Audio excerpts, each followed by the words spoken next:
Thank God the election is finally over. I've been asked my opinion on how this affects entrepreneurs, but really what this means on a grander scale. I've been mostly quiet about this because honestly, I just don't want to add to the noise of it all. But there are a couple things that I don't think are being addressed in the wake of the election of Donald Trump that I think we need to start talking about.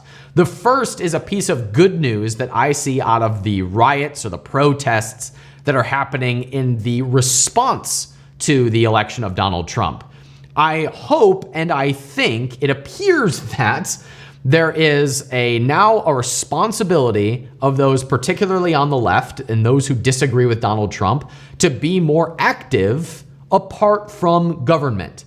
It should be the case that we take matters into our own hands when we want to see change in the world, and that if we're waiting for the right politician, the right guy or the right girl every 4 years to get elected, that's a really bad strategy for creating the world that we want. So I feel very encouraged by the response of those who disagree with the election of Trump in their ability or their desire now to become more involved outside of influencing government by volunteering more, by sharing their opinions, by getting more involved. That's the way it should be, because we create change in this world not through government, but by you taking responsibility for the things that you want to change, especially in the case of defending those who you want to be a champion to, those that, a lot of this election was talked about those who didn't have a shot, those at the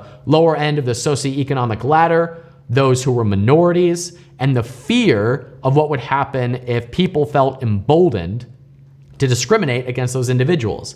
And that leads me to the second piece of good news that I hope comes out of this crazy combative election season.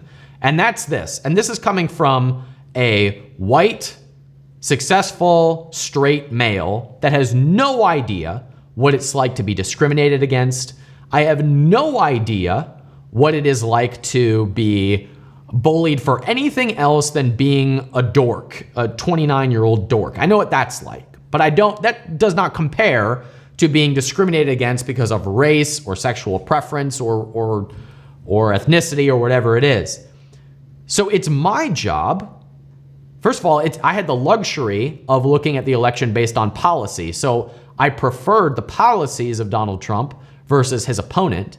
But it's my responsibility, and it's people like me who have the responsibility to say, yes, I hope we have a flatter tax system. I hope we have less regulation. I hope we get rid of a terrible healthcare bill that was passed a few years ago. But it is also my responsibility to say if there are individuals who are disenfranchised, or if there are people who are discriminated against because of any reason, it's my job to say, I will stand with you.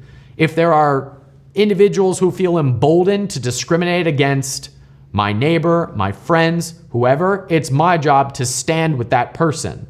So I hope that Donald Trump is a successful president in a lot of the things that he set out, until or up to the point if people feel emboldened to discriminate, it's my job and it's your job to stand up for that person, to speak for those who can't speak for themselves. That is our responsibility to do something about it. And my hope is that we all take more personal responsibility out of it, rather than just hoping that whoever you elect 4 years from now will create a healing environment. It's your job and my job to stand up for those who are discriminated against. That's how we'll create change in this world.